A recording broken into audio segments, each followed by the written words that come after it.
of rain here and there, not a lot in the way of wet weather by this time tomorrow night. So we're kind of backloaded with the rain, and again, it's not going to be a lot. About a 30% chance by 3 and 6 o'clock, a 20% chance, and just a 10% chance by 6 a.m., 9 a.m., and toward the noon hour. So for tonight, the clouds will continue to increase. Our winds are going to be increasing as well from the southwest at 10 to 15 miles per hour, and those winds will cause some other weather problems. Yep, we're talking about pollen. We're also talking about the threat for wildfires. That's coming up in your first warning forecast. Another massive drop on Wall Street. Stocks plunging more than 2,000 points as the markets did close today. Experts are blaming Saudi Arabia's announcement that it plans to slash oil prices and fears about coronavirus. Earlier, the drop triggered a circuit breaker that stopped trading for about 15 minutes at the end of the day. Now, as you can see, the stock market closing just under 24,000 points. Well, right now we are awaiting President Trump. He is scheduled to speak at a news conference on the coronavirus. What you're seeing right here is a live look at the briefing room in Washington, D.C. We plan on bringing you that live when it happens. And an update on the coronavirus here in the Commonwealth. As of right now, the Virginia Department of Health says that there are 3 confirmed cases here in the state, all in Northern Virginia. One of them, a Marine from Quantico who just came back from overseas. Another 166 people are currently being monitored in the state. So far, at least 21 people have died from the virus in the U.S.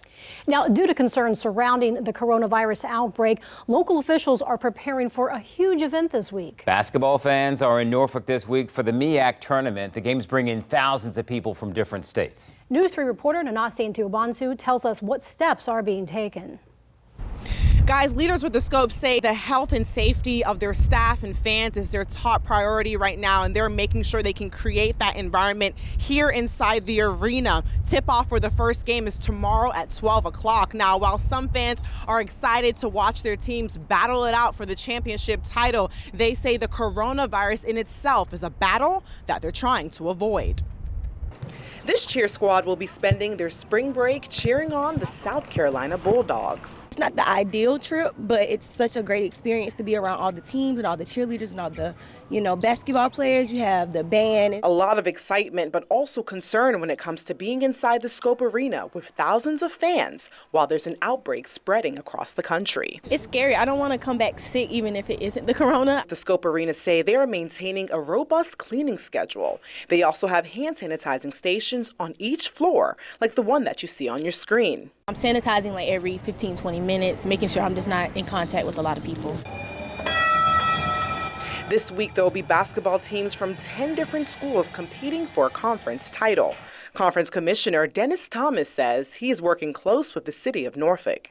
We've been monitoring where the hotspots are in terms of COVID-19 virus. And wants players, staff, and fans to follow the basic prevention measures. It's very simple, but difficult to execute sometimes.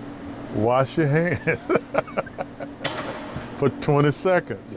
These cheerleaders say it's hard to keep your hands to yourself in such a crowded area. You'll see a lot of elbows and a lot of trying to avoid contact. One fan we talked to says, I think it's one of those things that you definitely want to be concerned about, but it's not much of a concern to me. He's just ready for some competitive basketball games. I would love to go see my boys, play and, play well and hopefully win. And now that man that we talked to will be cheering on his alma mater, North Carolina Central University. Leaders with the scope tell us that they're telling their staff and people, if you are not feeling well, stay at home. Now, we'll have the latest updates on the